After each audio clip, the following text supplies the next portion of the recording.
සාදු සාදු සාදු නමස්කාර වේවා බුදුරුවනට සැමදා බුදු හිමි සරණ යමි. නමස්කාර වේවා ධම්රුවනට සැමදා සදහම් සරණ යමි. නමස්කාර වේවා සංඝරුවනට සැමදා මහා සංඝ සරණ යමි. නමස්කාර වේවා තුනුරුවනට සැමදා තිසරණ සරණ යමි. සාදු සාදු සාදු. අපට මේ උතුම් ධර්මාර්ගය ගැන කියා දීලා අපව පැවිදි කරන්නට යෙදුණු අපගේ ගුරු දේවෝත්තම පින්වත් ලොකු ස්වාමින් වහන්සේට අපගේ নমස්කාරය වේවා. සාදු සාදු සාදු. ශ්‍රද්ධාවන්ත වාසනාවන්ත පින්වතුනි, අද මේ ධර්ම දේශනාවට හේතුපාදක වෙන්නේ මීට වසරකට පමණ පෙර මිය පරලොව යන්ට යෙදුණු DSDV ගුණසේකර පියාණන්ට පින් අනුමෝදන් කිරීමේ චේතනාවෙන්. ඒ ගුණසේකර පියාණන් බොහොම මෛත්‍රී සම්පන්න කෙනෙක්, බොහෝම ගෞරවයෙන් සංඝපස්ථානයේ යෙදුණු මහත්මයෙක්. ඉතින් ඒ පියාණන්ට කෘතගුණ සැලකීමක් විදිහටයි මේ ධර්ම දේශනාව පැවැත්වෙන්නේ. පින්වතුනි, මේ ධර්මය අහන ඔබත් ධර්මයේ කියන අපිත්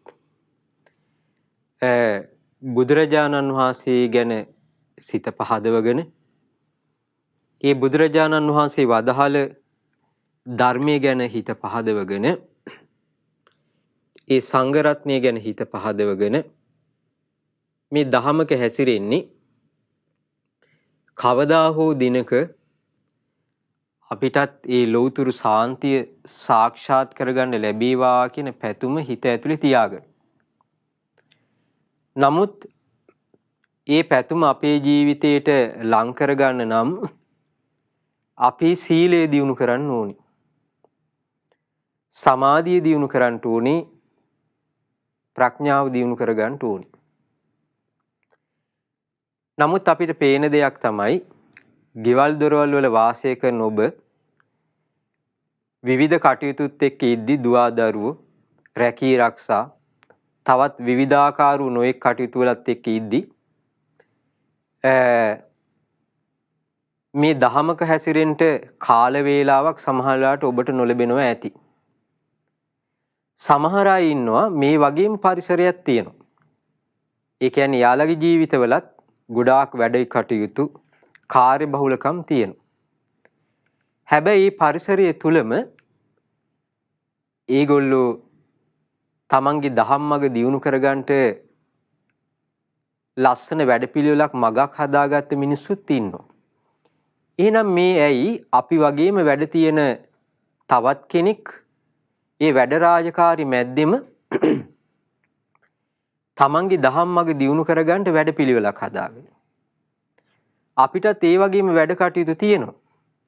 හැබැයි ඒ වැඩ කටයුතු අතර අපි විතරක් කියනවා අපිට වෙලාව නැහැ කියලා. හැබැයි අපේ හිතවල තියෙනවා බුදුරජාණන් වහන්සේගේ දහම අපේ ජීවිතයට ලං කරගෙන අපිට මේ ධර්මාර්ගය පුරුදු කරගන්න ඇත්තන් කියන හැඟීම ඔබ අප හැම කෙනෙක්ගේම හිත තුල තියෙනවා. එතකොට ඇයි මේ දෙපිරිස අතර මේ වෙනස ඇති වුනේ? පින්නතුනි, අපි තේරුම් ගන්න ඕනේ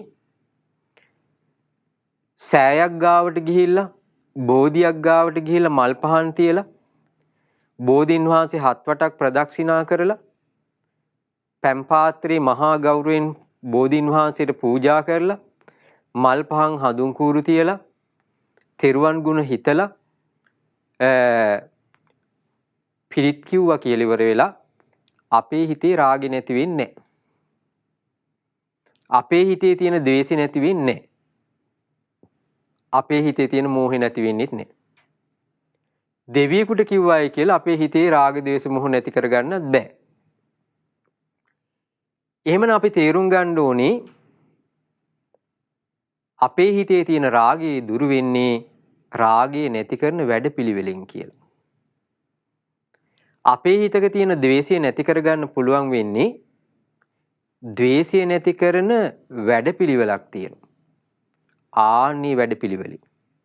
අපේ හිතේ තියෙන මෝහය කියන කෙලෙස් කහට දුරු කරගන්න පුළුවන් වෙන්නේ රුවන්වැලි මහා සෑයේ තූපාරාමයට ගිහිල්ලා බෝධි වන්දනා කරලා පින් රැස් කරගෙන ප්‍රාර්ථනා කළා කියලා ඉවර වෙලා මෝහය දුරු වෙන්නේ නැහැ. මෝහය දුරු වෙන්නේ මෝහය දුරු වෙන ප්‍රතිපදාවෙන්. ඒතොර මේ රාග ද්වේෂ මොහ දුරු වෙන ප්‍රතිපදාව මොකක්ද? අපි කියනවා සීල සමාධි ප්‍රඥා ආර්ය අෂ්ටාංගික මාර්ගයෙන් කියලා. එහෙම නැත්නම් රාගය දුරු වෙන්නේ පිළිකුල වැඩිමින්. මේ රූපය හොඳට අවබෝධ කරගත්තොත්. ද්වේෂය දුරු කරගන්න, ද්වේෂය උපදින විදිහත්, ද්වේෂය නැති වෙන විදිහත් අපි අවබෝධ කරගෙන ද්වේෂය නැති කරන ප්‍රතිපදාවට එන්න ඕනේ. මෝහයත් එහෙමයි. එහෙමනම් පින්නතුණි අපි තේරුම් ගන්න ඕනේ ධර්ම අවබෝධ කරන්න ආස කෙනා වැඩපිළිවෙලක පිහිටන්න ඕනේ. මෙන්න මේ ගැනයි අද මේ හැම දිනාට මේ කියා දෙන්න බලාපොරොත්තු වෙන්නේ. පින්නතුණි මම දැක්කා මේ මොකක් හරි පුංචි ලස්සන කියමනක්. ඒක හරි ලස්සනයි. ඒකේ සත්‍යයකුත් තියෙනවා. ඒ තමයි ඒක කියලා තිබුණා මේ පුංචි පාඩයක්. ඔබ කියලා කියන්නේ සිතවිල්ලක්. මොකක්ද? ඔබ කියලා කියන්නේ සිතවිල්ලක්. සිතවිල්ල වෙනස් වුණ විට ඔබද වෙනස් වෙයි කියලා. හරි ලස්සන කාරණයක්. ඔබ හිතන්නේ තරහ කියන්නේ සිතවිල්ලක්නේ. රාගය කියන්නේ සිතවිල්ලක්. ඉරිසියාව කියන්නේ සිතවිල්ලක්. සැකය කියන්නේ සිතවිල්ලක්. ඒ වගේම තමයි එකට එක කිරිල්ල කියන්නේ සිතවිල්ලක්. බාන්න ඒ සිතවිල්ලක් ආපු ගමන් ඔබ කතා කරන දේ, ඔබ කරන දේ, ඔබගේ ස්වરૂපය බලන්න සම්පූර්ණ වෙනස් වෙනවා. හොඳයි. අපි චුට්ටක් නැවතිලා අනිත් පැත්තට ඒ සිතවිල්ලට ප්‍රතිවිරුද්ධ දේ උපදවනවා. ඔබට දැන් ඇතුනේ ද්වේෂය නම් ඊළඟ පාර ඔබ හිතනවා සියලු සත්වෝ තරහසිත නැත්තෝ වෙත්වා කියලා. මං කාත් එක්කවත් තරහ ගන්න නැහැ කියන සිතවිල්ල උපදිනවා. බාණ්ඩේ සිතවිල්ලත් එක්ක ඔබට සැනසීම ළඟා වෙනවා. ඔබ වෙනස් වෙනවා. තව දෙයකදී ඔබ මම මේක අත්හරින්නේ නැහැ ලීසියෙන් කියලා ඒක අල්ලගෙන අත්හැර ගන්න බැරුව අවුරුදු ගණන් මාස ගණන් දුක් විඳ ඉන්නවා. බාණ්ඩේ මේ සිතවිල්ල ඊළඟ මොහොතේ ඔබ සිතවිල්ල වෙනස් කරගන්න. කොහොමද? මං ඕන එකක් අත්හරින්න පුළුවන් කෙනෙක් වෙනවා. ඔබ වෙනස් වෙනවා. මේ බාහන සිතවිල්ල වෙනස් කරපු ගමන් අපේ ජීවිතෙත් වෙනස් වෙලා යනවා. එහෙමනම් මේක චේතනාත්මක කරගන්න තියෙන දෙයක්.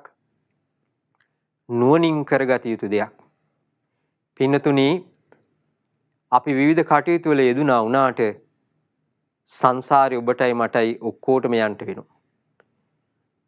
යම රජුරු ගාවට ගිහිල්ලා මං අසවල් දේ නිසා මේ කටයුතු නිසා මට පොඩ්ඩක් ප්‍රමාද වුණා කියලා පොඩි වෙලාවක් දෙන්න බැරි දහපව මනුස්ස ලෝකෙට ගිහිල්ලා දවසක් දෙකක්වත් මේ සිත බුදුගුණ වඩලා එන්න කියලා වෙරලා එහෙම chance ගන්න හම්බෙන්නේ නැහැ. ගියොත් ගියා තමයි. ඒ නිසා අපි තේරුම් ගන්න ඕනේ මේ ලැබෙන අවස්ථාවේ ප්‍රයෝජන ගන්න විදිහක්. පින්නතුනි මම කියන්නම් ඔබ වගේම ගොඩාක් කටයුතු වල ඉන්න මිනිස්සු කොහොමද තමන්ගේ ධර්මාර්ගයේ ලස්සනට දියුණු කරගන්න කියලා මෙන් අහපු කතාවක් දෙකක් මේ චුට්ටක් කියන්නම් කට්ටියට වීරිය ඇති කරගන්නත් එක්ක. එක දවසක් මට මතකයි එක තාත්තා කෙනෙක් විදේශ රටක මේ නම කිව්වට මං හිතන්නේ ගැටලුවක් වෙයිද දන්නේ කොහොම හරි ඒ තාත්තා කෙනෙක් මේ ඔය මුස්ලිම් රටක වැඩ කරන තාත්තා කෙනෙක් මට කතා කරලා කියනවා හරි මෛත්‍රී සම්පන්න එයා. මට කියනවා ස්වාමින් වහන්සේ මම හරියට මේ පින් දහම් කරන්න හරි ආසයි. පුදුම ආසාවක් තියෙන කිව්වා පින් කරන්න. එතුම ඇත්තටම හරියට දන් දෙන කෙනෙක්. ඒ වගේම මට කියනවා ස්වාමින් වහන්සේ මම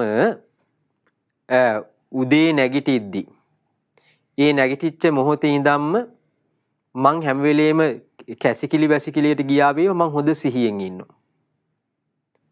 මං හොඳට මේ ශරීරයේ කැසිකිලි වැසිකිලි ගියත් මං මේ ශරීරයේ පිළිකුල ගැන මෙනෙහි කරනවා.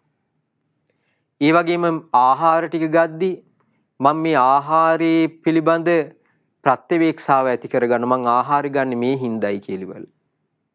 ඒ වගේම මට කෑම එක දීලා මං වාහනේට නැගලා ඔෆිස් එකට යනකම් මං ඒ අතරත් හොඳ සිහියෙන් ඉන්නවා. එහෙම නැත්නම් මම මෙසිත හොඳට මෙසිතේ හිත පිහිටව ගන්නවා. එහෙම නැත්නම් මේ ඇස කන ගැන හේතුඵල වශයෙන් මම නුවණින් විමසනවා කිව්වා. ඔෆිස් එකට ගිහිල්ලා ඒ කටයුතු කරද්දිත් මම ඒ විදිහට මේ සිතිවිල්ල තුල පිහිටනවා. ඒ වගේම තමයි රාත්‍රී කාලයේදී මම මරණානුස්සතිය වඩනවා කිව්වා. දැන් කල්පනා කරාම බලන්න ඒ කියන තාත්තටත් කොච්චර වැඩද? තාම රස්සාව කරනවා. ඒ වගේම තමයි බාහිර සමාජෙත් එක්ක කතා බහ කරන ගෙවල් දොරවල් වල වගකීම් යුතුයකම් ඉෂ්ට කරනවා. ඒ වගේම තමයි ශාසනය වෙනුවෙන් වෙන්න තියෙන දේවල් ගැන හොයලා බලලා මෙසිතකින් කටයුතු කරන ස්වාමින් වහන්සේලාට උපකාර කරනවා. මේ හැම දෙයක්ම තියේදී ආයතනවල ප්‍රශ්න ආරවුලුත් තියෙනවනේ. හැබැයි මේ හැම දෙයක් මැද්දෙම එතුමා දහම තුල පිහිටලා ඉන්නවා. දැන් ඒ වගේ සිතිවිලි උපද්දව ඉන්න කෙනෙකුගේ ස්වરૂපය තමයි පින්නතුනි සාමාන්‍යයෙන් අනිවාර්යෙන් ඒ වගේ අයට සමාධිය තියෙන්න ඕනේ.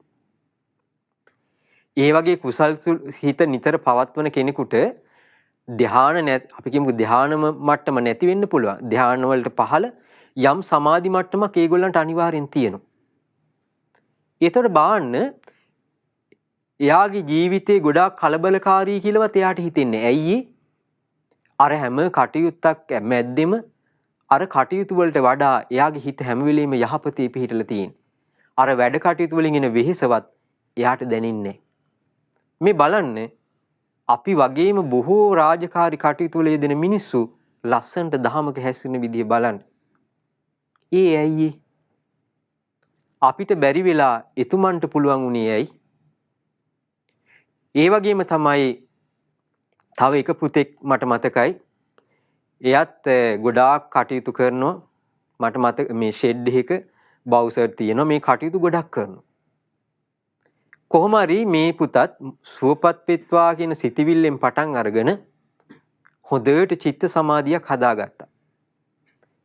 ඊට පස්සේ ආනාපාන සතිය ආදී ධර්මතා දියුණු කරගත්තා. එතකොට එයා කියන විස්තර අනුව අනිවාර්යෙන් මේ කරුණු කාරණාත් එක්ක එයාට හොඳට ධ්‍යාන මට්ටමක් තියෙනවා. බාහිර ශබ්ද ආදී දේ ඇහෙන්නෙත් නැහැ. ඒ වගේම තමයි හොඳට මේ පංච උපාදානස්කන්ධය දකින්න සමාධිය තුල ඉඳගෙන. මේ දේවල් ස්පර්ශයෙන් හට ගන්න ස්පර්ශය නැතිවීමෙන් නැති වෙනවා කියලා හොඳට දකින්න. එහෙම හොඳට නුවණින් දකිද්දි හොඳට සිහිය පිහිටවගෙන එහෙම ධර්මතාවය දකිද්දි මේ දේවල් කෙරෙහි මමත්වයෙන් නොඇලී හිත පිහිටන්න පටන් ගන්නවා. ඒතර කල්පනා කරලා බලන්න ඔබ වගේ මේ අයත් රාජකාරි ගොඩක් තියෙන පිරිසක්. විවිධ කටයුතු වල යෙදෙන පිරිසක්, මුදල් ගනුදෙනු වල යෙදෙන පිරිසක්. නමුත් පින්වතුනි, ඒ අය වැඩ කරන අතරිත්, මිනිස්සෙක් එක්ක කතා කරන අතරිත් තමන්ගේ හිත ආරක්ෂා කරගන්න ලස්සන බලන්න. ඒතර ඔය කියන ගොඩාක් අයට දුවා දරුවෝ නැතුව නෙවෙයි දුවා දරුවෝ ඉන්නවා. මේ සමාජයේ ලෝකයේ තියෙන අසාධාරණකම් මැද්දේ මේ මිනිස්සු ජීවත් වෙනවා. බලන්න කොහොමද ඒගොල්ලෝ මේ දහම් මඟ දියුණු කරගත්තේ කියලා. පින්නතුනි, ඒකට හේතු වෙන කාරණාවක් තියෙනවා. ඒ තමයි දැන් අර මම පුංචි පාඩයක් කිව්වේ මට අහන්න කරන්න දකින්න ලැබිච්ච. ඉතින් ධර්මෙත් කියනෝනේ මනෝ පුබ්බංගමා ධම්මා මනෝසෙට්ඨා මනෝමයා කියලා. එතකොට මේ මනසනේ හැම දෙයකටම මුල් වෙන්නේ. ඔබ කියන්නේ සිතවිල්ලක්. සිතවිල්ල ඔබ කියන්නේ සිතවිල්ලක්. ඒ සිතවිල්ල වෙනස් වූ විට ඔබද වෙනස් වෙයි. එහෙනම් පින්වත්නි බුදුරජාණන් වහන්සේ කියා දෙනවා මේ මනසක් තුල තියෙන ලස්සන ධර්මතා හතරක් ගැන බුදුරජාණන් වහන්සේ කියා දෙනවා. මෙන්න මේ ධර්මතා හතර මේ ධර්මාර්ගය දියුණු කරගන්න කෙලෙස් නසන්නත් අත්‍යවශ්‍යම දෙයක්. ඒ වගේම තමයි බාහිර ලෝකේ වෙන කටයුත්තක් කරද්දිත් මෙන්න මේ හතර තමයි ඉස්සරහට එන්නේ. හැබැයි බාහිර ලෝකයේ කරන කටයුතු වලදී ධනිය උපයන්න, ඉගෙන ගන්න, ව්‍යාපාර කටයුතු දියුණු කරගන්න, ගේ දොර හදාගන්න මේ ඕනම දෙයකදී මේ මානසික ධර්මතා හතර ක්‍රියාත්මකයි. එතකොට මේ මානසික ධර්මතා හතර මේ ධර්මාර්ගය දියුණු කරගද්දී උතුම් අරහත්ත්වයටපත් වෙද්දී සමාධියේ ප්‍රඥාව දියුණු කරගද්දී සීලය දියුණු කරගද්දී මේ මානසික ධර්මතා හතරමයි ක්‍රියාත්මක වෙන්නේ. මේක හොඳට අහගන්න. මේක ලස්සන කාරණා හතරක්. එතකොට පින්නතුනි මොකක්ද මේ මානසික ධර්මතා හතර? පින්නතුනි මේවා ඉගෙනගෙන කරගෙන ඔබ සමහර වෙලාවල් වලට මමත් අහගෙන ඉන්න ඔය මනෝ වෛද්‍යවරු කරන දේශනා මමත් අහනවා සමහර වෙලාවල් වලට කියවනවා කරනවා. මට පේනවා එයාලා භාවනා දෙනවා. හුස්ම ගැන කියනවා, ආනාපාන සතිය ගැන, මෛත්‍රිය ගැන කියනවා. මේ මනස රිලැක්ස් කරගන්න, මේ සංසිඳව ගන්න ක්‍රම ගැන කියනවා. ඒ කියද්දි අපිට තේරෙනවා මේ අත්හැරීම ගැන කියනවා. හොඳට මේ බුදුරජාණන් වහන්සේ දේශනා කරපු දහම් පාඩ පාවිච්චි කරනවා. හැබැයි කිසි වෙලාවක මේ බුදුරජාණන් වහන්සේ කියන ශ්‍රේෂ්ඨ මනුස්ස රත්නේ මේ මනසේ ධර්මතා අවබෝධ කරගත්ත මේ ලෝකේ වැඩ හිටපු ශ්‍රේෂ්ඨ මනුස්ස රත්නේ බුදුරජාණන් වහන්සේ ඒ බුදුරජාණන් වහන්සේ කී දෙයක් මේ කියන්නේ කියලා කියන්නේ. හැබැයි සිග්මන්ඩ් ෆ්‍රොයිඩ් ගැන කියනවා. හරි පුදුමයි. මම හිතනවා අපි ඊට වඩා නිහතමානී වෙන්න ඕනේ. කවුරු කිව්වත් සත්‍ය සත්‍යනේ. ඒ සත්‍ය ලෝකෙට පෙන්වා දීපු ඒ නිර්මාතෘ ශාස්ත්‍රුන් වහන්සේ ගැන අපිට වචනකින් හරි කියන්න පුළුවන් නම් කොච්චර වටීද කල්පනා කරලා බලන්න. එහෙමනම් මේ මොනවද මේ මානසික ධර්මතා හතර? ඒ තමයි පළවෙනි එක තමයි ඡන්දය. ඡන්දය කියන්නේ මොකක්ද? අර ඡන්ද කාලෙට ගිහිල්ලා පෙට්ටියට දාන්නේ කතිර ගහලා ඒකද? ඒකත් ඡන්දය තමයි. ඡන්දය කියලා කියන්නේ පින්නතුණි ආසාව. එහෙම නැත්තම් කැමැත්ත කියන එක. එහෙනම් අපේ හිතේ මේ කැමැත්ත කියන ස්වභාවය තියෙනවා. අපිව අකමැති දෙයට යොදවන්න කොච්චර අමාරුයිද කියලා බලන්න. දරුවෝ ඉන්නවා ඉගෙන ගන්න මූ ආසම නැහැ. ඉගෙන ගන්න මොන විදිහටවත් කැමැතිම නැහැ. අම්මලා මොනවා කිව්වත් ඉගෙන ගන්නෙත් නැහැ. ආසාව නැත්තම් බලන්න කල්පනා කරලා ඒක බලෙන් දෙන්න බෑ. සමහර ළමයි වැඩිහිටියෝ ඉන්නෝ සමහර කෑම කන්න කැමති නැහැ. ආස නැහැ. කාපන් කිව්වත් කන්නේ. අප්පිරියයි බඩකින් ඉන්නෝ කන්නේ අරක. මේ බාණ්ඩ යමකට අකමැත්ත ඇති වුණොත් හිතේ ඒක කරන්නේ. හැබැයි මේ හිතේ ආසාව කැමැත්ත ඇති වුණොත් මොකද කරන්නේ? අන්න කරනවා. එහෙනම් අපිට මේ ධර්මාර්ගය දියුණු කරගද්දි මේ ධර්මාර්ගයේ සීල සමාධි ප්‍රඥා දියුණු කරගද්දි මේ හිත ආරක්ෂා කරගද්දි මේ හිතේ ගුණධර්ම දියුණු කරගන්න එහෙමනම් කල්පනා කරගන්න ඕනේ අපේ හිතේ පළවෙනි මානසික ධර්මතාවය තමයි කැමැත්ත කියන එක ඕනේ. ආසාව. ඒකට කියනවා ඡන්ද කියලා. ඊළඟ කාරණේ තමයි චිත්ත. චිත්තය කියලා කියන්නේ අදිෂ්ඨානි. ඒ තමයි අපිට දියුණු වෙන්න හෝ ධම්මග දියුණු කරගන්න හෝ ඉගෙන ගන්න හෝ කවදා හරි දවසක අසවල් පුද්ගලයෙක් මම වෙනවා කියලා සමහර පුද්ගලයන්ගේ හිත ඇතුලේ හොඳට තැම්පත් කරගන්න අදිෂ්ඨාන තියෙනවා. මෙන්න මේ අදිෂ්ඨානයේ හිතේ ඇති කරගත්තට පස්සේ ඒ අදිෂ්ඨානේ සාක්ෂාත් කරගන්නකම් එයා අඛණ්ඩ වේ සඳහා කටයුතු කරනවා. මෙන්න දෙවෙනි එක මොකද්ද? අදිෂ්ඨානේ. පළවෙනි එක මොකද්ද? ඡන්දය. දෙවෙනි එක මොකද්ද? අදිෂ්ඨානය. එතකොට ඊළඟ එක මොකද්ද? වීරිය. සමහර අය ඉන්නවා මේ ආසාව අදිෂ්ඨානෙත් මනස තුල යම් දෙයක්කට කැමැත්ත අදිෂ්ඨානෙ මේ දෙයට යනවා කියන දේ ඕනේ. නමුත් ඒ දෙකටම වඩා සමහර අයගේ බලවත් වෙන්නේ වීරිය. නිදි මරන් හරි වැඩ කරන මොන හරි දෙයකට කැමැත්තක් ඇති වුනහම රැයක් නැහැ දවාලක් නැහැ. පුදුමාකාර වීරියක් තියෙන. සමහර ළමයි ඉන්නවා මතක හිටින්නේ එතකොට එයාට අනිත් අය වගේ නෙමෙයි එකපාරක් නෙමෙයි 10 පාරක් කියා දෙන්න ඕනේ එයාට ඔලුවට යන්නේ. හැබැයි පුදුමාකාර වීරියක් තියෙන ළමයි ඉන්නවා. එක්කෙනෙක් එකපාරක් පාඩම් කරලා ඔළුවේ තියාගන්න එක මෙයා 10 පාරක් පාඩම් කරලා ඔළුවේ තියාගන්න. හැබැයි මෙයාගේ අධික වීරිය නිසාම මොකද වෙන්නේ? මෙයා අනිත් හැම කෙනෙකුටම වඩා ඉස්සරහට එනවා. මේ බාන්න මේ මානසික ධර්මතා දැන් කීයක් කිව්වද? 3ක්. පළවෙනි එක තමයි ආසාව, ඡන්දය. ඊළඟ එක තමයි අදිෂ්ඨානය. ඊළඟ එක තමයි වීරිය. අන්තිම එක විමර්ශා. විමර්ශාව කියලා කියන්නේ සමහර අයට තියෙන හොඳට මොලේ කල්පනා කරලා තමන්ගේ ජීවිතය හසුරුවන තමන්ගේ ඉලක්කෙට. එයාගේ ප්‍රඥාව විමර්ශාව තමයි බලවත්ම ඉන්ද්‍රිය විදිහට තියෙන්නේ. ඒතර මේ ඡන්ද, චිත්ත, විරිය, විමර්ශා කියලා කරුණු 4ක් කියනවා. මෙන්න මේ 4ට කියනවා 이르දිපාද කියලාත් කියනවා. මොනවා කියලාද කියන්නේ? මේවට කියනවා සතර 이르දිපාද කියලා කියනවා. ඒතර මෙන්න මේ 이르දිය කියන්නේ මොකද්ද? දැන් අපි 이르දිය ගැන අහුවාම එක්කෙනෙක් වගේ ඉඳලා බොහෝ දෙනෙක් වගේ පෙනී ඉන්න එක, බොහෝ දෙනෙක් වගේ ඉඳලා එක්කෙනෙක් වගේ පෙනී ඉන්න එක, අනුන්ගේ සිද්දකීම විවිධාකාර 이르දිපාතිහාරි තියෙනවා ලෝකේ. මෙන්න මේ 이르දිපාතිහාරි උපදව ගන්න විදිහට මනස සකස් කර ගන්නට මෙන්න මේ 4 තමයි උපකාර වෙන්නේ. එතකොට මෙන්න මේ 4 අපේ ජීවිතය තුළ ක්‍රියාත්මක වෙන විදිහ ගැන ඔයගලන්ට පොඩ්ඩක් තේරුම් ගන්න කියා දෙන්න. දැන් මේ 4ට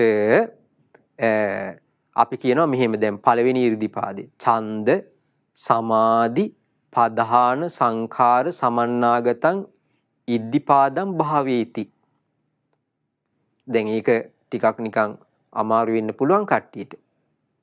නමුත් ඒ කියන කාරණේ නිකන් ඔලුවට ගන්න. ඡන්ද කියන්නේ මොකද්ද?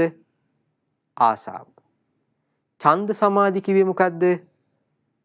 එයා මේ ධර්මාර්ගයේ දියුණු කරගන්න ආසාවට ඒ ආසාව කියන දේ යාගේ හරි බලව. සමහර අයට තියෙන මොන හරියට ආසාව වුණොත් ඕනෙම තමයි.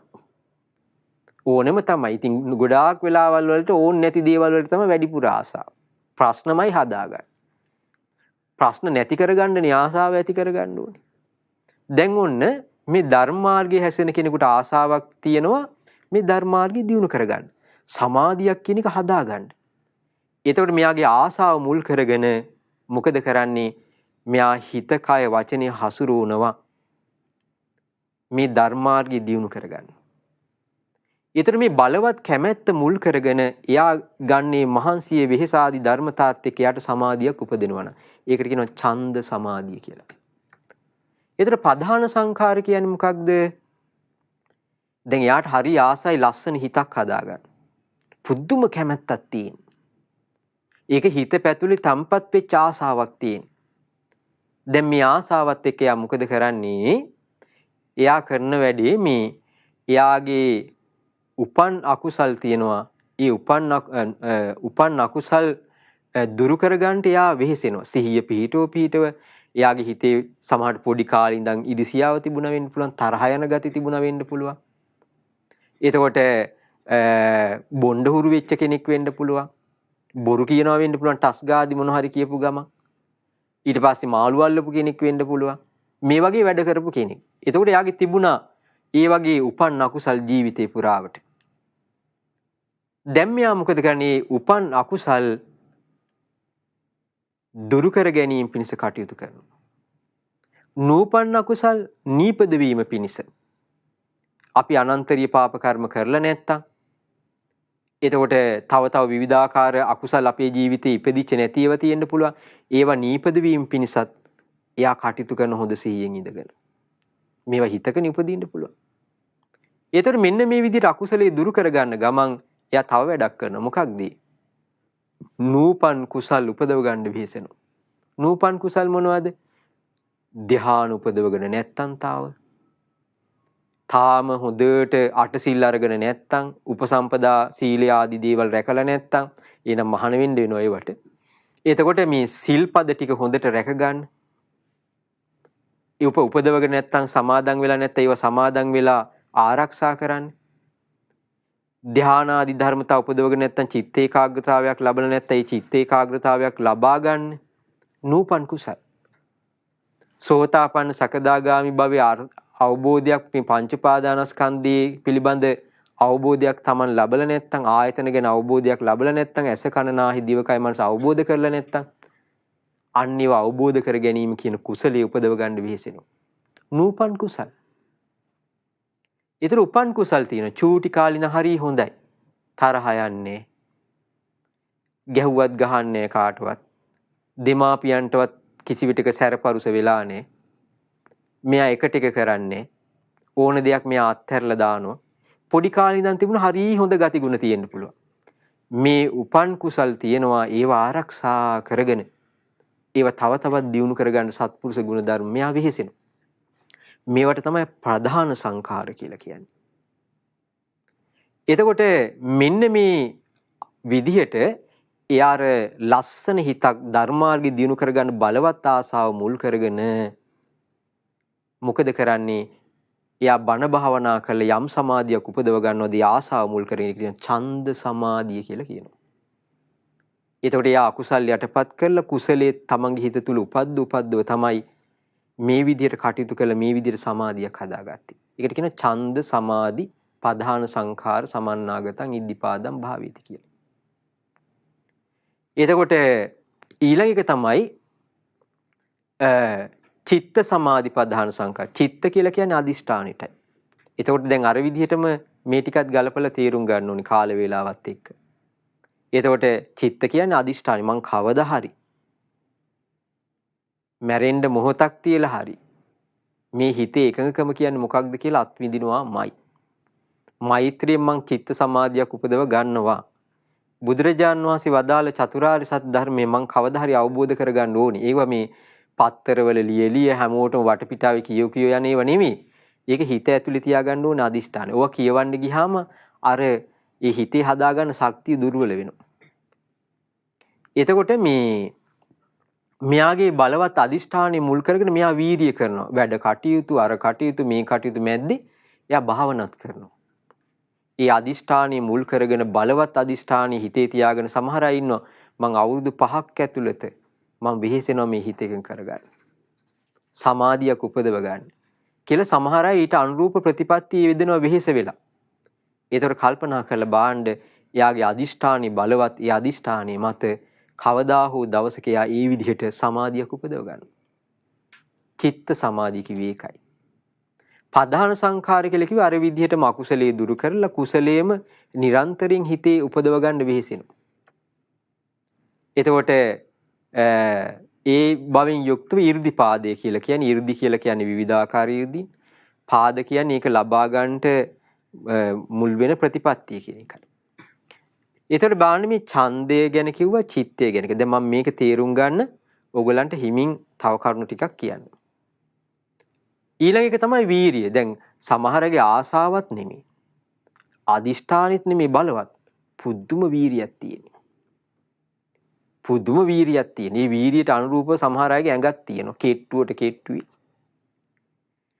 මොනවා හරි අරමුණක් හිතට ගත්තොත් ඒක වීරියෙන් තමන්ගේ ජීවිතයට ලං කරගන්නකයි එක දිගට වැඩ කරනවා. ඒතර මෙන්න මේ වීරිය මුල් කරගෙන බලවත් මහන්සියෙන් යුතුව කටයුතු කරලා මේ සමාධිය දියුණු කරගන්නවා ප්‍රඥාව දියුණු කරගෙන ඒ අරහත්ත්වේ කරාම යනවා. අරහත්ත්වේ කරාම යන මම ඒකට පොඩි කතාවක් කියන්නම්. බුදුරජාන් වහන්සේ කාලේ අයියා මලුවල දෙන්නෙක් හිටියා. මං හිතන්නේ මෙයාලා වෙළඳාම් කරපු දෙන්නෙක්ද මන්ද. සවැත් නුවර බුදුරජාණන් වහන්සේ ගැන මේ දෙන්න දැකලා කරලා අහලා බණ ධර්මය අහලා මේ දෙන්න ගොඩාක් හිත පැහැදුනා. ඉතින් මේ අයියා මළුවල දෙන්න නිතර ධර්මයේ කතා කරනවා. සංඝයා දකින්න. බුදුරජාණන් වහන්සේ දකින්න. සසර ගැන අහනවා. ඉතින් මේ දෙන්නටම ලොකු ආසාවක් ඇති වුණා මහණ වෙන්න. මේ ධර්මයේ සාක්ෂාත් කරන්න බාණ්ඩ ඇති වෙච්ච කැමැත්ත. ඒ කැමැත්තත් එක්කම මෙයාලටත් මිලියන ගණන් තියෙන්න ඇති. ඒ ව්‍යාපාර කටයුතු ධනය ඔක්කොම දේවල් අත්හැරියා. ගේ දොර ඉඩකඩම් ඔක්කොම අත්හැරියා. දෙන්නම මහණ වුණා. දැන් දෙන්නම මහණ වෙලා ඉවර වෙලා ගෙවල් වලින් බේරිලා එන්න කොච්චර අමාරුද කියන්නේ. අම්මලා වහබොනවා කියනවා, තාත්තලා එල්ලෙනවා කියනවා මහණ වුණොත් උඹ. ඔහොමනේ කියන්නේ. ඒතර මේ හැම දෙයක්ම නිරෝල් කරගෙන මෙතනින් පැන ගන්නවා කියන එක කොච්චර අමාරුද බලන්න. බලන්න අර ධර්මයේ හැසිරෙන්න ආසාව ආවහම, අදිෂ්ඨානය ආවහම, ඒවත් එක වීරිය. ඒකට කොහොමද ඒ පැවිද්ද ලබා ගන්න කියලා යා කල්පනා කළේ කටයුතු කරන විදිහත් එක්ක මේ දෙන්න ඒ අරමුණට ආවා. දැන් මොකද වෙන්නේ? වැඩිමල් සහෝදර ස්වාමීන් වහන්සේ ලොකු වීරියකින් කටයුතු කරලා උතුම් අරහත්ත්වේ සාක්ෂාත් කළා. මල්ලි ස්වාමීන් වහන්සේ මොකද වෙන්නේ? ලොකු වීරියක් ගන්නවා. අනේ ප්‍රතිඵල නැහැ. හිත සමාහිත වෙන්නේ නැහැ. වේගවත්ව ධර්මාර්ගය දියුණු කරගන්න බෑ. සමහර වෙලාවට අහන්න කරන්න ලැබෙනවා අයියත් එක්ක මේ අයියා ස්වාමීන් වහන්සේත් එක්ක මේ මල්ලි ස්වාමීන් වහන්සේත් ගිහිල්ලා සමහර අයගෙන් ධර්ම සාකච්ඡා කරද්දී අයියා විස්තර අහ ගන්නවා. අනිත් ස්වාමීන් වහන්සේ මට මෙහෙම සමාධිය තියෙනවා, මෙහෙම තියෙනවා, මෙතනින් එහාට කොහොමද කරගන්නේ? දැන් මල්ලිට කියන්න දෙයක් නැහැ. අනේ මම මහන්සි වෙනවා එකඟකම කියන්නේ මොකද්ද කියලාවත් මන් දන්නේ නැති තරම් කියලා. ඒතර බාන්න කෙනෙක්ගේ මනස කොච්චර දක්ෂයෙක් වුණත් එහෙම වෙද්දි වැටෙන්න පුළුවන්. දැන් අයියා ස්වාමීන් වහන්සේ අරහත්ත්වයටපත් වෙනවා. මල්ලි ස්වාමීන් වහන්සේ තාම වීර්යය කරනවා. ඒතර මේ මල්ලි ස්වාමීන් වහන්සේගේ හිත වැටුණා. මට මේක බැරුව ඇති. මට වාසනාවක් නැහැ. මට මේක කරගන්න බෑ. මන් නැවත ගෙදර යනවා වගේ සිතිවිලි මෙයාට පහළ වෙන්න ගත්තා. දැන් මොකද වෙන්නේ? අර අයියා ස්වාමීන් වහන්සේ අරහත්ත්වයටපත් වෙච්ච අර වැඩිමල් ස්වාමීන් වහන්සේ මොකද වෙන්නේ? අර මල්ලි ස්වාමීන් වහන්සේගේ හිත දකින්න. දවසක් මොකද කරන්නේ? මේ ස්වාමීන් වහන්සේ තමන්ගේ සහෝදර ස්වාමීන් වහන්සේ බලන්න ආවා.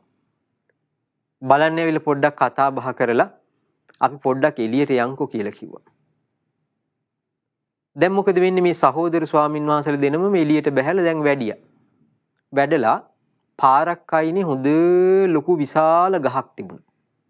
මේ ගහ යට නිදහසේ වාඩි වෙලා ඉන්න ගමන් මොකද්ද දැන් ඔබ වහන්සේගේ තියෙන ප්‍රශ්නේ කියලා අර වැඩිමල් ස්වාමීන් වහන්සේ අහනවා බාල ස්වාමීන් වහන්සේ ඔබ වහන්සේ දැන් මහන්සි ගද්දි මොකද ප්‍රතිඵලයක් නැද්ද? හිත එකඟ වෙන්නේ නැද්ද? මොකද්ද ගැටලුව කියලා දැන් කතා බහ කර ඉන්නවා. දැන් ඒ කරද්දී වැඩිමල් ස්වාමීන් වහන්සේට තේරුණා මෙයාට ගමන යන්න පුළුවන් කෙනෙක්. දැන් මෙයා මානසිකව වැටිලා ඉන්නේ. බෑ කියන සිතිවිල්ලක් ඇති වෙලා තියෙන්නේ. මෙයාගේ අවශ්‍ය වීර්ය සකස් කර ගැනීමේ දුර්වලතාවයක් මෙතන තියෙනවා. නමුත් මේක හිතට දැනෙන විදිහට කියන්නේ කොහොමද? හිතට දැනෙන විදිහට හිතට කාවැදෙන විදිහට යමක් පෙන්වා දෙන්නේ කොහොමද? මේ අතර හරි අපූර්ව සිද්ධියක් වෙනවා. මොකක්ද? මෙතනින් එනවා ගැලක්. ඒ කාලේ බඩු මුට්ටු හාල් හට්ටි මුට්ටි රෙදි ඔක්කොම ගේන්නේ කරත්තවලනේ. දැන් මොකද වෙන්නේ? කරත්ත පෙලක් එනවා. කරත්ත පෙලෙද්දී එක කරත්තයක් එන්න බඩු ගොඩක් පටෝලා බරට බරි. දැන් මේ ගවයා මේ කරත්තය ඇදගෙන යද්දී ඔන්න මඩවලක් තිබුණා. මඩවලේ කරත්තය ඉරුණා. දැන් ගවයා 70ක්ම ගානක් එක දිගට ඇවිල්ලා හෙම්බත් වෙලා කටින් සෙවල පෙරෙනවා මහන්සියට. මේ සතා ඇදගෙන ආවේ බෙල්ල ගෙවිලා අර කරත්තෙට මේ බෙල්ලටනේ ගැට ගහලා තියෙන කරත්තේ. මේ සතා වෙහෙසිලා උපරිම දැන් අර කරත්තේ ඉන්න ගැල්කරු මෙයාට කෙවිතෙන් ගහනවා දක්කණ්ඩ ඇදපම් පුතා කියනවා මේ සතාට අදින්න බෑ. ඒ සතා එතනම ඇදගෙන වැටෙනවා. දැන් මොකද කරේ? දැන් අර සහෝදර ස්වාමින් වහන්සේලා දෙනම මේ සිද්ධිය දකින්න. කරත්තකාරයා මොකද කරන්නේ? කරත්තේ මඩගොඩේ හොම්මම තියෙද්දී කරත්තෙන් ගවයව ලෙහෙනවා. ලෙහෙල ඉවර වෙලා ළඟ තියෙන ගහක ගැට ගහනවා. තනකොළ ටිකක් පුන්නක්කු ටිකක් දෙනවා. හොඳ වතුර බාල්දියක් දෙහිකුත් දෙනවා.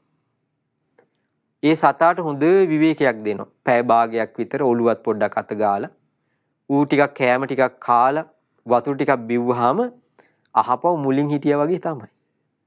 දැන් මොකද කරේ? අර ගැල් කරු නැවතත් අර ගවයව ගෙනල්ලා කරත්තෙට ගැට ගැහුවා. කරත්තෙට ගැට ගහලා ඉවර වෙලා ගවයාට කිව්වා ඇදපම් පුතා කිව්වා. දැන් ගවයාට හොඳ හයිය තියෙනවා. අර මහන්සි නිවා ගත්තට පස්සේ ගවයා මොකද කරේ? අර මඩ වගුරේ තිබුණ කරත්තේ ගොඩට ගත්තා. එතකොටම වැඩිමල් ස්වාමීන් වහන්සේ කියනවා බාල ස්වාමීන් වහන්සේට දැක්කද කියලා ඇහුවා. ඔබ දැක්කද අර සිද්ධිය කියලා කිව්වා. එතකොට බාල ස්වාමීන් වහන්සේ කියනවා ඔව් ස්වාමීන් වහන්සේ මම දැක්කා කිව්වා. අන්න ඒ වගේ වෙන්න කිව්වා. ඔබ නැවත වීරිය පටන් ගන්න කියලා කිව්වා.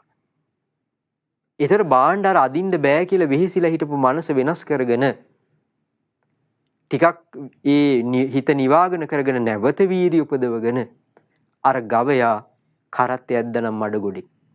මෙන්න මේ සිද්ධිය අර බාල ස්වාමීන් වහන්සේගේ හිතට ගියා. මෙයා නැවත වීරිය කරනවා අරහත්ත්වයටපත් වුණා. මේ බාන්න මනසක තමයි ආසාව තියෙන්නේ. මනසක තමයි උපදව ගන්න තියෙන අදිෂ්ඨානෙ. මනසක තමයි වීරිය ආදී ධර්මතා උපදව ගන්න තියෙන්නේ. බාණ්ඩී ධර්මතා මුල් කරගෙන අපේ ජීවිතවල මේ ධර්මාර්ගය දිනු කරගත්ත මේ ධර්මතා හතර තමයි උපකාර වෙන්නේ. ඊළඟ එක තමයි විමර්ශාව. විමර්ශාව කියලා කියන්නේ නුවණින් මේක කොහොමද කරන්නේ කියලා කල්පනා කරලා තමන්ගේ ඉලක්කයට තමන්ගේ ජීවිතය හසුරව ගන්න එක. මේක ඔබට වඩාත් හොඳට තේරෙන්න මේ කාරණේ මම කියා දෙන්නම්. මේක මීට කලිනුත් අපි කියා දීලා තියෙනවා. නමුත් කමක් නැහැ මේ උපමාව හරි ලස්සන එකක්. ඇත්තටම සිද්ධ වෙච්ච එකක්. එතකොට මෙන්න මේ කාරණා හතර ඔලුවට ගන්න. ඒ තමයි අපේ ඔය සූර්ය පැත්තේ අසපුවක මුලින් මේ ස්වාමින් වහන්සේලා අසපුවට වැඩි වෙලාවේ අපේ ස්වාමින් වහන්සේලා ඒ ගමේ පිණ්ඩපාතේ වැඩි. එතකොට මේ ගම ගොඩාක් ඔය බෞද්ධ පරිසරයක් හරියට නැති වුනහම වෙන ආගමික අය ඇවිල්ලා මිනිස්සුන් එක පැති වලට හරෝ තිබුණා. කොහොම හරි ස්වාමින් වහන්සේලා පිණ්ඩපාතේ වඩිද්දී මේක මේ ගමට අලුත් අත්දැකීමක් වුණා. දැන් මේ ගම් වල මිනිස්සු හරි සද්ධාවන්ත යහපත් මිනිස්සු ඒ සූර්යයා පැත්තේ ඉන්නේ. එතකොට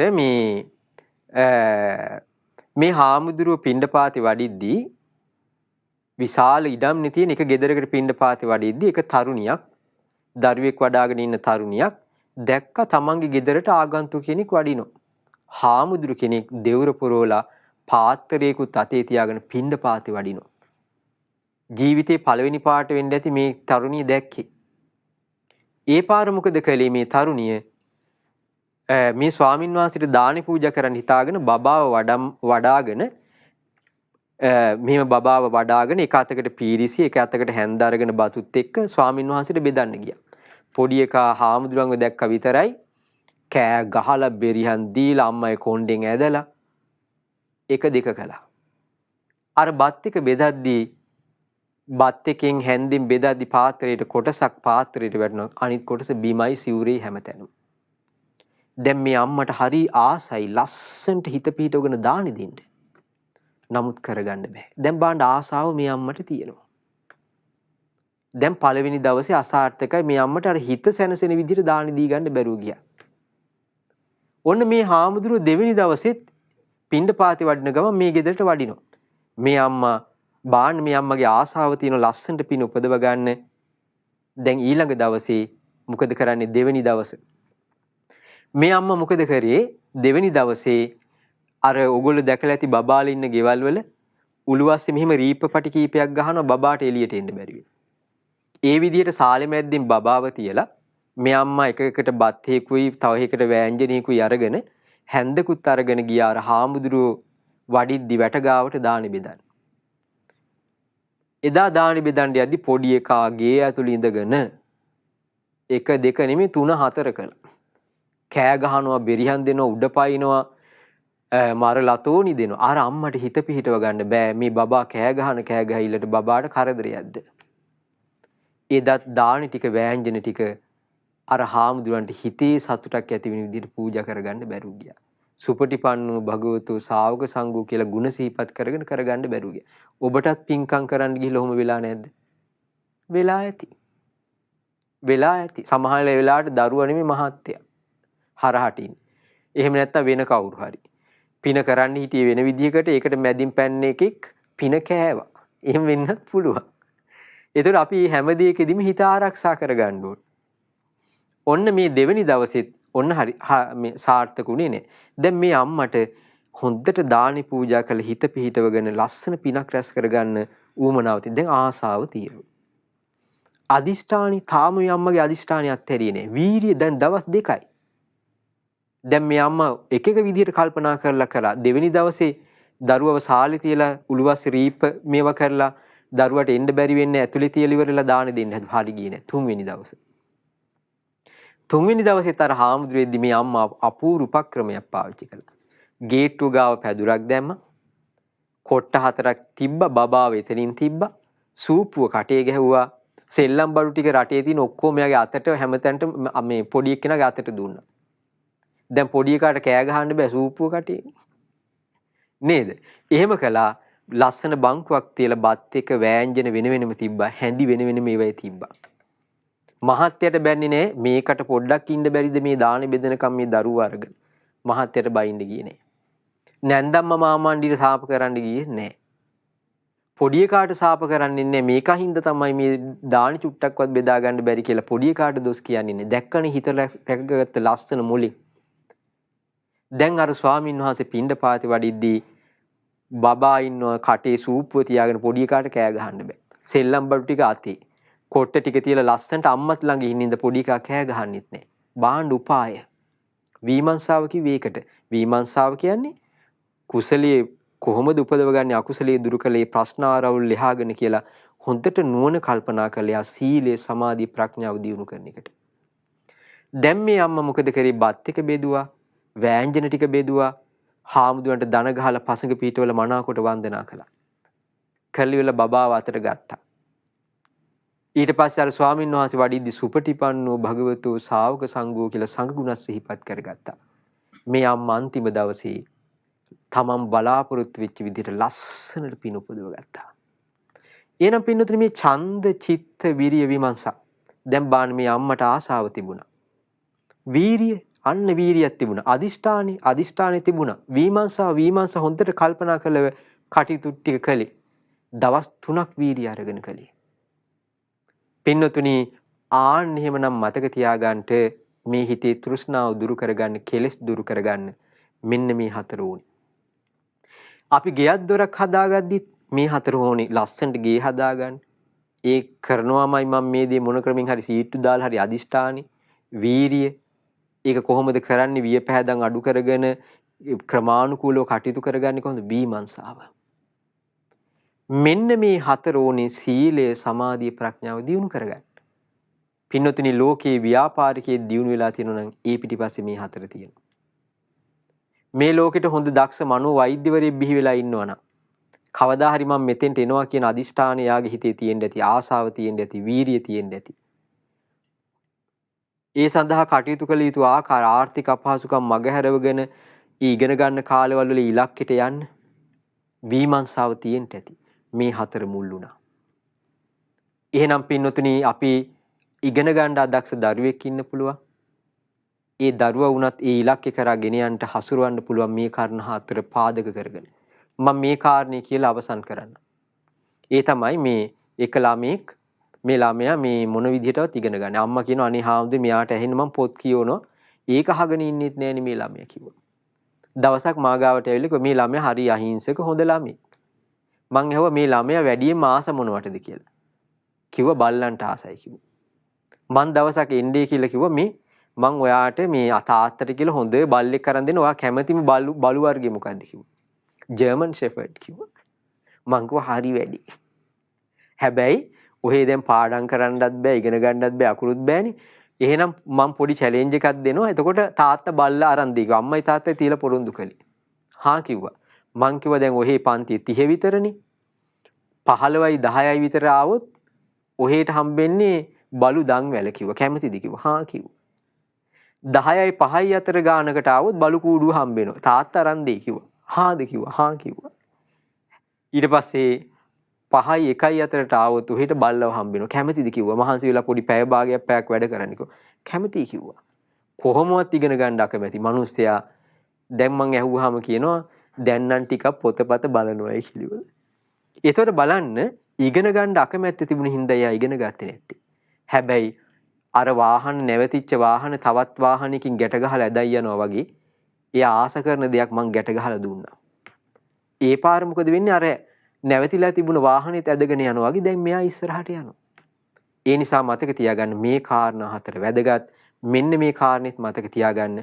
ඔබගේ ඇස් අන්ධ කරන්න පුළුවන් දේවල් මේ ලෝකේ තියෙන නිසායි මම මේ කාරණේ කියන්නේ. ක්‍රීඩකෙක් ක්‍රිකට් ක්‍රීඩකයෙක් වෙන්න පුළුවන්. දේශපාලනඥයෙක් වෙන්න පුළුවන් යම් කෙනෙක් වෙන්න පුළුවන්. පින්වතුනි යා මේ දක්ෂතා අතරට ආවේ එයා කවදා හරි ක්‍රිකට් ක්‍රීඩකයෙක් වෙන්න ඕනි කියලා බලවත් ආසාව තිබුණා. මං කවදා හරි ක්‍රිකට් කණ්ඩායමට එකතු වෙනවා කියන අදිෂ්ඨානය. ඒ සඳහා යා කරපු කැපවීම වීරිය. ඒ සඳහා යා නුවණින් කල්පනා කරලා කටයුතු කරන විදිය මේ මානසික ධර්මතා හතර. කවුරු හරි ක්‍රීඩකයෙක් කවුරු හරි කියනවා නම් මට අහන්න ලැබුණේ ඒවා තිබුණා. කියනවා නම් මම ලකුණු ගත්තේ දෙවියන්ගේ කැමැත්ත මතයි. දෙවියෝ තමයි මට කරලා දුන්නේ කිව්වොත් ඒක මෝහයටයි අමු බොරුවක්. එහෙනම් මේ ඉන්න ක්‍රීඩකයෝ හැම කෙනෙක්ගෙම තිබුණේ පින්නොතනි මේ කියන 이르දිපාද හතර. මොකද්ද? ඡන්දේ ආසාව තිබුණා ඒකට. වීරිය. මං කවදා හරි මෙතෙන්ට එන අදිෂ්ඨානෙ. ඒ සඳහා නුවණින් බලලා කටයුතු කිරීම විමර්ශාව. මේ හතර මුල් කරගෙන තමයි එයාලා සමාජ ඉදිරියට ආවේ. කවුරු හරි කියනවා නම් දෙවියෙකුගේ කැමැත්ත මත නියම වෙලාවට නියම තැනදී දෙවියෝ සපෝට් කරා කියනවා නම් ඔබම කල්පනා කරලා බලන්න. ක්‍රිකට් ගහන්න කෙනෙකුට ලකුණු ටිකක් ගහ ගන්න දෙවියෝ උදව් කරන වෙලාවේ කොවිඩ් හැදිලා ලක්ෂ 50ක් 60ක් මැරුණා. දෙවියෝ ඒ අයවනේ බේරලා දෙන්න ඕනේ. කණ්ඩ නැතුව ළමයි මැරෙනවා. තාත්තල බීලා ඇවිල්ලා ප්‍රශ්න දික්කසාද නඩුවෙන් ඒව ටික විසඳන්න එපා. අනිත් රෝග පීඩා කොච්චර තියෙනවද ඒවෙන් බේරන්න එපා. පාස්කු ප්‍රහාරය වෙලා තාමත් පාරවල් වලට ගිහිල්ලා පූජකවරු කෑ ගහනවා. කොහෙනම් වචනින් දෙකෙන් දෙයියන්ට කියලා ඔක්කොම විසඳ ගන්න පුළුවන්. එහෙම වෙන්නේ නැහැ. එහෙනම් එතන ඒක නෙමේ සත්‍යය. සත්‍යය මොකක්ද? මේ හිතේ ආසාව, අදිෂ්ඨානයේ වීරිය, නුවණින් හිත හැසිරීම කියන මේ කරුණු හතර මුල් කරගෙනයි තමන්ගේ ඉලක්ක වලට යන්න තියෙන්නේ. ඔබ ඔබේ ජීවිතය දිහා හැරිලා බලන්න. භික්ෂුවකට ශ්‍රමණ ජීවිතයේ සීල සමාධි ප්‍රඥා දියුණු කරගන්නටත් මෙන්න මේ කරුණු හතරයි මුල් වෙන්නේ. ඒ නිසා ප්‍රසිද්ධයි කියන යම් අය මේ වගේ මෝහයට ඇති කරන කාරණා ප්‍රසිද්ධ මිනිස්සු මුල් කරගෙන ওই වගේ වචන කියලා සාමාන්‍ය මිනිස්සුන්ව රවට්ටනවා. ඒ නිසා මේවා තේරුම් ගන්න බිඳුවට යද්දි දෙයියොත් නැහැ කවුරුත් නැහැ මුකුත් කියන්නේ නැති. ඒ නිසා මේවයිද පින්වතුනි ඇස් සැරලා බෞද්ධ ඔබ නුවණින් බලලා තමන්ගේ ශ්‍රද්ධාවට හානි කරගන්න නැතුව නුවණින් කටයුතු කරන්න. බුදුරජාණන් වහන්සේ දේශනා කොට වදාළ මේ ධර්මතා හතර ඡන්ද චිත්ත විරි විමර්ශා කියන ධර්මතා හතර තමන්ගේ ජීවිතය ඇති කරගන්න. කොච්චර කටයුතු තිබුණත් ධර්මයේ හැසිරෙන්න ආසාව ඔබට තියෙනවා නම් ඒ කටයුතු මැද්දේ ඔබගේ හිතේ කුසලිය උපදව ගන්න පුළුවන්කම තියෙනවා. ඉතින් පින්නතුනි ඔබට අද මේ කියා දුන් දහම් කරුණු ඔබ හැමදිනාට උතුම් දහම් අවබෝධයට හේතු වේවා කියලා අපි ප්‍රාර්ථනා කරනවා. විශේෂයෙන්ම අද දින ධම්ම පූජා සදහම් දේශනාව සඳහා අනුග්‍රහ කරන්නේ 2020 ජූලි මාස 3 වෙනි දින මිය පරලොව ගිය DSDV ගුණසේකර පියාණන්ට පින් අනුමෝදන් කිරීම පිණිස. ඉතින් මේ තාත්තා අම්මටත් වලින් ගෙදර තිබුණ ඇන්තූරියම් පැල ගම්පහසපුවට මේ ගෙනත් දුන්න. තාමත් මේ පැල ටික තියෙනවා. මේ පියා අපි ලිඳක් හදද්දි හරියට මෛත්‍රියෙන් උදව් කළා. ඉතින් හරි මෛත්‍රී සම්පන්න ඉතා ප්‍රසන්න තාත්තා කෙනෙක්. ඒ දහම් කරුණු ලියලියා හරි සද්ධාවකින් කටයුතු කරපු තාත්තා කෙනෙක්. ඉතින් ඒ තාත්තගේ පුතා ඒ වගේ මේ අම්මත් බොහොම සද්ධාවෙන් සංඝ උපස්ථානයේ යෙදෙන පිරිසක්. ඉතින් විශේෂයෙන් මේ DSDV ගුණසේකර පියාණන්ට පින් අනුමෝදන් කරන්නට බලාපොරොත්තු වෙන්නේ. එතුමන්ගේ 79 වෙනි ජන්මදිනයත් සිහිපත් කරගෙන. ඉතින් විශේෂයෙන් මේ පියාණන් බාරගත් උපන්දිනයට බාරගත් දානෙත් තියෙනවා. ඉතින් විශේෂයෙන්ම අද මේ ධර්ම දේශනාව රැස් කරගත් සකල පුණ්‍ය ධර්මයන් DSDV ගුණසේකර පියාණන්ට අනුමෝදන් වේවා, අනුමෝදන් වේවා, අනුමෝදන් වේවා. ඒ පියාණන්ගේ ඔබතුමන්ගේ පරලොව ජීවිතය සුඛී සුවපත් භාවයට පත්වෙත්වා. ලැබුවා වූ ජීවිතය තුළ උතුම් චතුරාර්ය සත්‍ය ධර්මය අවබෝධ කරගන්නත් ඒ පියාණන්ට මේ පින් හේතු වාසනා වේවා කියලා අපි ප්‍රාර්ථනා කරනවා. ඒ වගේම තමයි මේ රැස් කරගත් සකල පුණ්‍ය ධර්මයන් අල්පේශාක්‍ය මහේශාක්‍ය සිළු පින්වත් දෙවිවරුන්ටද අනුමෝදන් වේවා කියලා කවුරු සාදු කියන්නේ. ඒ වගේම තමයි ගුරු දේවෝත්තම පින්වත් ලොකු ස්වාමීන් වහන්සේ මහමෙවුනා වාසී ලෝවාසී පිළිවෙත් පුණ සංගරුවන අනගාരിക මෑණිවරු පැවිදි අපේක්ෂක දරුවන්ටත් මේ පින් අනුමෝදන් නිදුකින් සුවසේ දහම් මඟ දියුණු කරගන්න මේ පින් හේතු වාසනා වේවා කියලා කවුරු සාදු කියන්නේ. ඒ වගේම තමයි අනන්ත සංසාරේ මේ ජීවිතේ පුරාවට ඒ ගුණසේකර පවුලේ සෑම සිළු දෙනා නමින් මිය පරලෝකීය සිළු දෙනාටත් DSDV ගුණසේකර පියාණන්ටත් ඔබ හැම දෙනා නමින් අප නමින් මියගිය සිළු ඥාති වර්ගයාටත් මේ පින් අනුමෝදන්. ඒ හැම දෙනාගේ පරලෝක ජීවිත සුඛී සුවපත් භාවයට පත්වෙත්වා කියලා කවුරු සාදු කියන්නේ. ඒ වගේම තමයි විශේෂයෙන්ම මේ රැස් කරගත් සකල පුණ්‍ය ධර්මයන් ඒ සෝමා වයලට් කියන මේ මෑණියන්ට ඒ වගේම පුතාට ඒ පවුලේ දුවදරු සෑම සිළු දෙනාට මුණුබුරු මිනිබිරි සියලු දෙනාට නැවත වාරයක් අපි පින් අනුමෝදන් කරන මේට අනුග්‍රහ කළ හැම කෙනෙකුටම ඒ සෑම සිළු දෙනාටම ඔබ හැම දෙනාටම ඔබගේ හදා වඩාගත් දෙමාපියන්ට සියලු දෙනාට මේ හැම කෙනෙකුටම සද්ධා කාර්ය මණ්ඩලයේ සියලු දෙනාට සෑම සිළු දෙනාට මේ පින් අනුමෝදන් මේ සිළු දෙනාම කායික වස්තුවපත් වේවා මානසික වස්තුවපත් වේවා. තමන්ගේ දැහැමිය අදහස් සඵල කරගන්න පරලොව ජීවිතයේ සුගතිය පිණිස උතුම් ධම්ම අවබෝධය පිණිසත් මේ පින් ඔබට හේතු වාසනා වේවා. ඡන්ද චිත්ත විරිය විමර්ශා කියන මේ irdipaadයන් තමන්ගේ හිත තුල දියුණු කරගෙන ධම්මග පරිපූර්ණ කරගන්න ඔබට අපට මේ පින් ඒකාන්තයෙන් හේතු වාසනා වේවා. හැම දිනාටම තිරුවන් සරණයි. නමෝ බුද්ධාය. මෙවැනි වටිනා ධර්මදේශනා ශ්‍රවණය කිරීමට ශ්‍රද්ධා ඩේලි YouTube චැනලය සබ්ස්ක්‍රයිබ් කරන්න.